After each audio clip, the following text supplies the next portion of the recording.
نبی پاک شادی کے بعد حضرت فاطمہ کو لینے گئے، کہا فاطمہ چلا لینے آیا ہوں، تربیت خود کی تھی۔ بی بی صاحبہ کہنے لگی حضور نبی کا حکم ہے کہ باپ کا؟ نبی کا حکم نام ماننا کفر ہے، نبی کا حکم کہ باپ کا، حضور نے فرمایا باپ کا۔ کہنے لگی محبوبہ بیٹھ جائیں، جب تک علی نہیں آئیں گے میں کوئی نہیں جاؤں گی۔ آپ کی تربیت کا نتیجہ ہے، میں کیسے چلی جاؤں جب تک شیر خدا نہیں آتے۔ کچی زمین پر یوں اللہ کے رسول طامت سمیٹ کے بیٹھ گئے، دیر کے بعد حضرت علی آئے، ماتھے پہ شکن نہیں، ایک دفعہ نہیں، حضور نے کہا کہ میرے گھر میں پلا ہے۔ جناب علی تو کچھ سالوں کے تھے جب حضور کے در اقدس پہ آ گئے، یہ نہیں اللہ کے رسول نے فرمایا کہ میرے گھر میں پلا ہے، میرا غلام ہے، ساری زندگی میرا دستر نگر رہا ہے، کیسے بول سکتا ہے؟ کوئی لفظ نہیں کہے، فرمایا تو ٹھیک کہتی ہے، شیر خدا آئے تو میرے کریم رسول نے فرمایا علی اگر تو اجازت دے تو میں فاطمہ کو لے جاؤں؟ تو کہا یا رسول اللہ میں آپ کو اجازت دوں، تو امیر حرم، میں فقیر بے نوا، تو کجا من کجا، حضور میں آپ کو اجازت دوں؟ فرمایا بھائی فاطمہ نہیں مانتی، کہتی ہے وہ کہے او میرے بھائی دین جب آئے گا نا، دین جب آئے گا، سیدہ طیبہ طاہرہ حضرت خدیجہ الکبریٰ کی سہیلی ملنے آئی، اور حضرت خدیجہ کے پھٹے ہوئے کپڑے اور پیبند والے کپڑے دیکھ کے تو رو پڑی، کہنے لگی تم مکے کی ملکہ تھی اور دنیا تیری مثال دیتی تھی، اور خدیجہ یہ تو نے کیا حال کر لیا؟ فرمایا چپ کر، میں اس حال میں راضی ہوں جس میں میرے رسول راضی ہے۔ جب دین ہوتا ہے نا میرے بھائی، دین تو پھر کچھ نہ کچھ تصور اللہ جانتا ہے، کوئی بندہ دین نہیں پوچھتا، کوئی دین نہیں پوچھتا، کوئی عقیدہ نہیں پوچھتا، کہتا ہے ٹھیک ہو جائے گا۔ یاد رکھ لینا، ہم نے دیکھا ہے اگر کوئی بد مذہب عورت آ گئی تو اس نے تباہی پھیلا دی گھر کے اندر، تباہی پھیلا دی، بچے فاتحہ نہیں پڑھ سکے ماں باپ کے جانے کے بعد، خراب ہو گئے حالات۔ اپنی زندگی کے اندر رشتہ ڈھونڈتے وقت دین کا خیال کرو، بیٹے کے لیے بھی بیٹی کے لیے بھی۔ پرہیزگاری دیکھو، بچہ پرہیزگار ہوگا تو بچی اگر کمزور بھی ہوگی تو اللہ سے ڈر کے اسے پاس رکھے گا۔ تو میرے حبیب نے فرمایا جو بی بی جتنا گھر کے اندر رہے گی، جتنا گھر کے اندر رہے گی، جتنا گھر کے اندر رہے گی، اتنا ہی وہ اپنے رب کے قریب ہوتی جائے گی، اتنا ہی اللہ کا قرب پاتی جائے گی، اتنا ہی رب کریم کی ولیہ ہوتی جائے گی، اتنا ہی اللہ تبارک و تعالیٰ اسے اپنی قرب کی منازل طے فرمائیں گے۔ جتنی وہ گھر کے اندر رہے گی اتنی اللہ کے قریب رہے گی، اور جتنی سج دھج کے باہر نکلے گی، جتنی صبرے گی، اتنی وہ اللہ سے دور ہوتی جائے گی۔ جتنے قدم اس کے گھر سے دور نکلیں گے اتنے ہی قدم اس کے اللہ کے قرب سے دور ہوتے جائیں گے، اتنے ہی قدم۔ مائیں تمہاری دعائیں قبول ہوں گی، میری ماؤں تب قبول ہوں گی جب تم گھر میں رہو گی۔ بیٹیوں رب کریم کا قرب اس وقت نصیب ہوگا جب تم گھر کے اندر رہو گی۔ میں کہتا ہوں اب شادیاں نہیں ہوتی، تجارتیں ہوتی ہیں، کاروبار ہوتے ہیں۔ اب لوگ کہتے ہیں چلو یہ بھی ساتھ آ جائے گا، یہ بھی، اس بھٹی میں نہ جھونکو، یہ زندگی کا فیصلہ ہے۔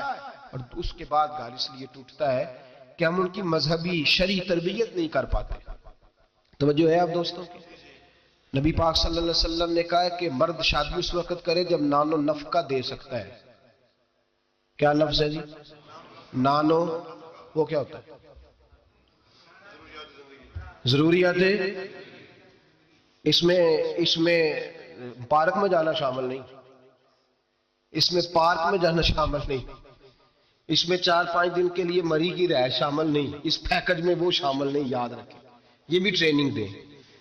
ابا جی آگے کہتے ہیں، ابا جی، بچی کے ابا جی کہتے ہیں پتر بالا نو کدی کدی لے جایا کر، خدا کا خوف کرے۔ نانو نفقہ اور چیز ہے، ہاں وہ مرد کی طاقت کے مطابق ہے، نانو نفقہ شریعت نے کہا، لیکن نانو نفقے سے مراد میرے نبی پاک صلی اللہ علیہ وسلم نے فرمایا جو خود کھائے وہ بیوی کو کھلائے، جو خود پہنے وہ بیوی کو، اور فرمایا تو اپنے گھر والوں پہ آسانی کر، اگر تو صاحب حیثیت ہے تو انہیں اچھا خرچ دے، کوئی حرج نہیں۔ فرمایا اگر تو بال بچوں کو بھی کھلائے گا تو اللہ تجھے صدقے کا ہی ثواب عطا فرمائے گا، لیکن اس کے اندر جو ڈیمانڈز ہیں، جو مطالبات ہیں، جو روز بروز بڑھتی ہوئی خواہشات ہیں، جو طرح طرح کے مسائل ہیں، اس کے اندر یہ شامل نہیں ہے کہ اگر بچی کی جو ہے وہ شادی ہوگی رشتہ داروں میں تو وہاں بھی 2 لاکھ اس میں نان نفقے میں شامل ہے، یہ کوئی شامل نہیں، وہ اس کی حیثیت کے مطابق سلامی ہے۔ ہم لوگوں نے بچوں کو یہ سمجھایا ہی نہیں تم نے اپنے گھر کے اندر گزارا کرنا ہے، جس طرح کے بھی حالات ہو تم نے اپنے گھر کے اندر رہنا ہے، وہاں رہ کے تم نے اپنا وقت گزارنا ہے. نہ بچے کو، اگر بچے کی تربیت کی جائے گی تو وہ بھی کبھی نہیں دیکھے گا سسرال کے ہاتھوں کی طرف، کبھی گھر نہیں ٹوٹے گا، محنت سے کمائے گا، جد و جہد کرے گا. اور اگر بچی کو سمجھایا جائے گا وہ بھی ناجائز مطالبات نہیں کرے گی، اپنی عزت کو اپنے گھر کے اندر محفوظ کرے گی. میرے نبی پاک صلی اللہ علیہ وآلہ وسلم نے ارشاد فرمایا کثرت کے ساتھ عورتیں جہنم میں جائیں گی. یا رسول اللہ کیوں؟ فرمایا ایک تو وہ غیبت زیادہ کرتی ہیں، دوسرا اپنے خامند کی ناشکری بہت کرتی ہیں، ہر بات میں کہتی ہیں نہیں یہ بھی کوئی نہیں، یہ بھی کوئی نہیں، ساری زندگی رو کے گزار دیتی ہیں، دو کی ختم نہیں ہوتے، یہاں بھی مسئلہ یہاں بھی مسئلہ ہے. تربیت کریں، ان کو سمجھائیں.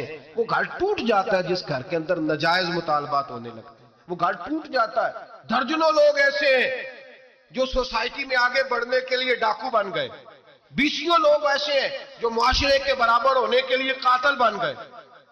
زمانے میں آپ کو بے حساب اور لاتعداد لوگ ایسے ملیں گے جو اپنے گھر والوں کے مطالبات پوری کرنے کے لیے اپنی زندگی داؤ پہ لگا گئے، نشہ بیچا، گلے کاٹے، انہوں نے خون بہائے، انہوں نے ظلم کیے. نہ ایسے مطالبات کی عادت بنائیں، اپنے گھر کے اندر فقر کے ساتھ، درویشی کے ساتھ گزارا کرنا سیکھیں. میرے نبی پاک سید عالم صلی اللہ علیہ وسلم نے نان نفقہ مرد کی حیثیت کے مطابق رکھا ہے. عورت کو کہا ہے کہ تو اس لیول کے اندر رہ کے اپنے اوقات کو صرف کرے گی، نہ بچوں کو اتنی بڑی بڑی عادات کا شکار کریں کہ بعد میں ان کے معاملات بگڑ جائیں. میرے حبیب پاک صلی اللہ علیہ وسلم نے فرمایا مرد پر اس کی طاقت کے مطابق ہم نے ڈالا. دوسری بات یہ کہ جب پہلی بات یہ کہ بنیاد ٹھیک نہ ہو تو گھر ٹوٹ جاتا ہے. دوسری بات یہ کہ جب مطالبات ضرورت سے زیادہ ہو، وہ مرد کے ہوں یا عورت کے ہوں، پھر بھی گھر قائم نہیں رہتا. عورت سے جو مرد مطالبہ کرے گا وہ بھی اس کی طاقت، اس کی ہمت کے مطابق اس سے مطالبہ کرے گا، اس سے زیادہ کوئی مطالبہ وہ نہ کرے. عورت بھی جو مطالبہ، اس بات کو آپ سمجھیے ذرا، اس کی وضاحت نہیں ہو سکتی، اس اشارے کو سمجھیے.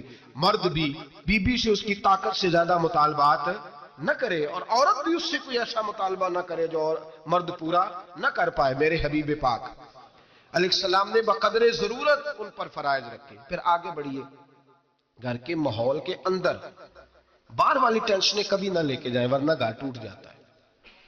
جو باہر کی ٹینشنیں ہیں نا ان کو باہر چھوڑیں. زندگی میں جو آدمی کسی کی غلطی کسی پہ ڈالتا ہے وہ بہت بڑا ظالم جابر ہوتا ہے. میاں صاحب کہتے ہیں اوہو گھر آئے، اور بچے بیچارے ترس رہے تھے کہ ابا جی گھر آئیں گے تو ہم ان کے گلے پہ پکڑیں گے، کودیں گے، مطالبہ کریں گے، آئس کریم منگائیں گے، خوش ہوں گے. اور یہ صاحب گھر گئے تو کہتے ہیں پرا لے جا، میں بڑا تھکے آیا ہوں، میرے نیڑے کوئی شے نہ آئے. کیوں بھائی، کیا طوفان تھا جو باہر آپ نے تھمایا ہے؟ کون تھی ایسا پہاڑ تھا جو صاحب توڑ کے نہر دودھ کی نکال کے آئے ہیں؟ تھوڑے ٹھنڈے رہیں، یہ بھی آپ کی ذمہ داری ہے، اس پر بھی آپ نے توجہ کرنا ہے. مہربانی کریں. خامہ صاحب گھر میں آتے انہوں نے کہا پیچھے پیچھے ہٹ جاؤ، تمہیں پتہ نہیں کہ کوئی گھر کے اندر افلاطون آ گیا. ایسے ہی کوئی گھر میں میری مرضی کے خلاف بول پڑا تو میں ادھیڑ دوں گا، سیدھے ہو جاؤ بس. بچے بھی سہمے ہوئے ہیں، بیوی بھی کھانا رکھ کے تو بھاگ گئی ہے کہ اس کے ساتھ بات کوئی نہیں کرنی، تاروں میں کرنٹ بڑا سخت ہے کہ کوئی جالی نہ مرے. ایسا نہ کریں اپنی زندگی کے اندر، یہ رونے کی بات ہے، اس پر غور کریں. ہم کیا کرتے ہیں، ہم اس کے اندر باہر کی ساری ٹینشنیں گھر لے آتے ہیں. میرے حبیب پاک سید عالم نور مجسم سیدہ طیبہ طاہرہ حضرت عائشہ صدیقہ فرماتے ہیں حضور گھر آتے تو ہنستے ہوئے آتے، اور گھر کا کوئی کام نہیں ہوا ہوتا تو حضور پکڑ کے کرنا شروع کر دیتے. اور یار یہ میرے نبی پاک کی اس مزاج کے اس اعلیٰ حسن کو سمجھو، ایسا کوئی محبوب کہیں ہوگا نہ کہیں ہے، بیٹھا ہے چٹائی پہ مگر عرش نشیں ہے. محبوب ایک یہ ساتھ بیٹی رہتی ہے، ساتھ. حضور کے گھر کے متصل حضرت فاطمہ کا گھر ہے. میرے کریم ایک دن گئے، فرمایا فاطمہ تیاری کرنا، آج میں نے تیرے گھر میں سونا ہے. سعادی تو رہتے ہیں، کیا ضرورت ہے، لیکن حضور نے گھر کا ماحول اندر کا خوشنما بنا، تیرے گھر سونا ہے. حضرت فاطمہ کہتے ہیں حضور میرے گھر آئے، چارپائی پہ لیٹے تو اللہ کے رسول نے فرمایا بچے دونوں میرے ساتھ سوئیں گے، حسن ادھر سوئے گا، حسین ادھر سوئے گا، کہ میرے ساتھ سوئیں گے دونوں شہزادے. فرماتی آدھی رات کا وقت ہوا تو حسن اور حسین دودھ مانگنے لگے تو حضور نے فرمایا فاطمہ اٹھ، حسن کو تو دودھ ڈال کر دے، حسین کو میں دیتا ہوں. گھر کے اندر میرے نبی پاک شستگی والا مزاج، خوبصورتی والا، پیار والا مزاج بنا کے رکھتے تھے. اور بی بی صاحبہ بھی، میں نے مرد کی بات پہلے کر لی ہے، بیویاں ناراض نہ ہو جائیں، پہلے خاوند کی بات کی ہے جو کوتاہی پائی جاتی ہے. اب بی بی صاحبہ بھی، اللہ کرے وہ ساس بیچاری بوڑھی عورت تھی، بیمار تھی، کسی تلخی میں اس نے کوئی بات کر دی تو اب وہ گھر آیا تو خاوند نے آ کے پوچھا روٹی، انہوں نے کہا میرے کو نہیں پک رہی۔ تو تیری طبیعت کیسی؟ اس نے کہا بس اگر تو 20 منٹ اور نہ آتا تو میں بس فوت ہونے لگی، قریب المرگ تھی، ختم ہو گیا سارا کچھ، بس تو مجھے کسی طریقے سے نا میری پہلے سن لے بیوتا کہانی۔ پتہ نہیں بیچارہ کس آزمائش سے وہ آیا ہے، اس کو پتہ ہی نہیں کہ یہ اس کے ساتھ کیا سلوک کر رہی ہے۔ اب اس کی ماں ہے، کون ہے بول کے بتائیے؟ مائیں بدلی جا سکتی ہیں؟ باپ، تو کس کی شکایت کر رہی ہے؟ یہ پتہ ہی نہیں تو کس کی بات کر رہی ہے۔ اب اس نے ساری سٹوری، اس نے کہا یہ ہو گیا، اور پھر آنسو بھی اللہ نے ایکسٹرا دیے ہوتے ہیں، تو وہ فوری طور پر وہ سیلے رواں بہنا شروع ہو گیا۔ اب وہ طوفان ہے کہ تھمتا ہی نہیں، دریا ہے کہ رکتا ہی نہیں۔ اب شکوے جب سے آئی مر گئی تیرے گھر میں۔ اب وہ بیچارہ، وہ اکبر اللہ آبادی کہتے ہیں جب بھی کی بی بی نے ان سے اسکول ہی کی بات کی، یہ نہ بتلایا کہاں رکھی ہے روٹی رات کی۔ خدا خیر فرمائے، اس نے جب تک اس کو پوری سٹوری پوری طور پر جو ہے وہ سنا نہیں لی، اور پھر مطالبہ یہ ہے کہ تو میرے ساتھ مل کے کہہ یہ سارے برے ہیں، یہ بھی مطالبہ ہے۔ اگر کومنٹس نہیں کرتے تو بھی اس میں جرم ہے، حالانکہ اس کو پتہ ہی نہیں کہ ماں باپ خانہ کعبہ ہوتے ہیں، ان کے بارے میں کسی کو اکسانا بھی منع ہے۔ اب بیوی کے لیے حکم کیا دیا میرے نبی پاک نے؟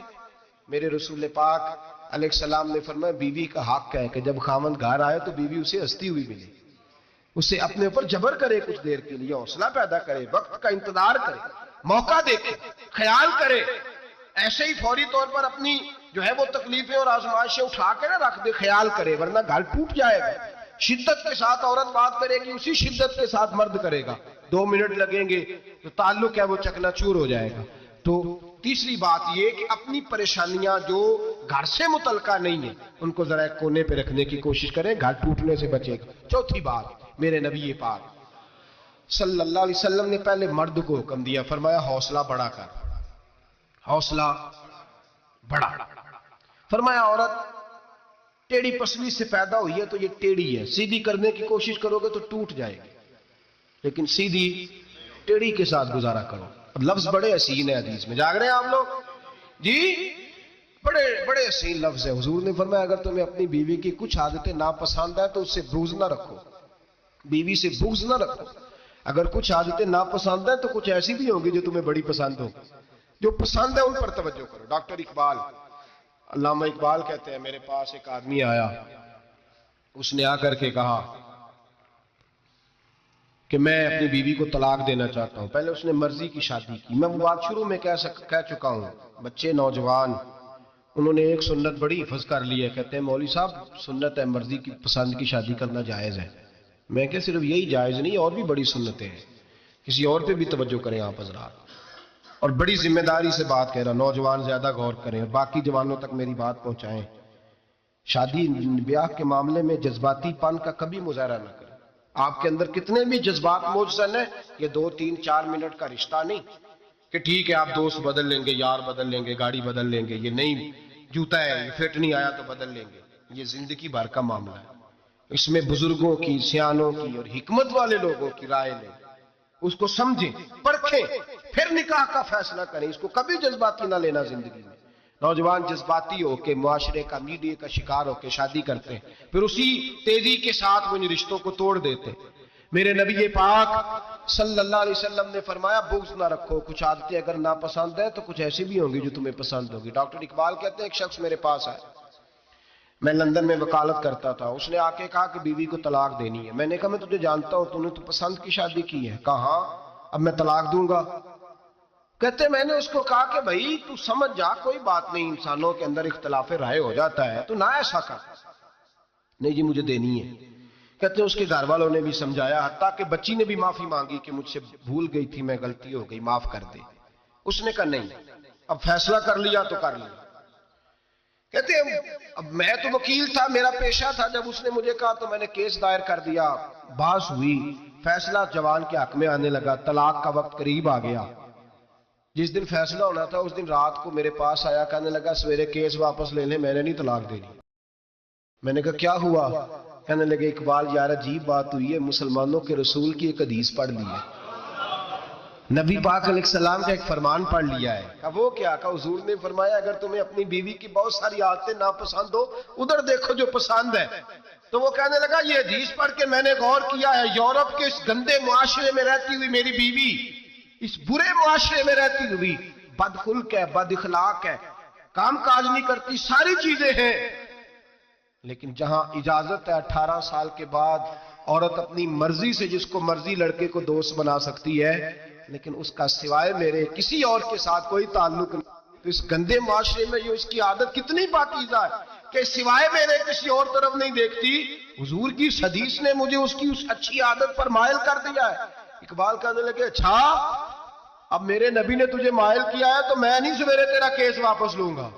تم کیوں نہیں لے گا؟ کہنے لگے پہلے کلمہ پڑھ میرے رسول کا، مسلمان ہو جا، پہلے کلمہ پڑھ نبی پاک کا جنہوں نے تیرا گھر ٹوٹنے سے بچایا ہے۔ تو میرے بھائی مرد حوصلہ کرے، دلیری کرے، اگر وہ کہے نا کہ میں صاحب بہت بڑا ایسا ہوں تو میں بہرحال یہ ٹیڑھی لکڑی ہے اس کو سیدھا کرنے کی کوشش کرے گا تو ٹوٹ جائے گی۔ حوصلے کے ساتھ، دانائی کے ساتھ، حکمت کے ساتھ مرد زیادہ حوصلہ کرے گا، معاف کرے گا، بار بار معاف کرے گا تو گھر بچے گا۔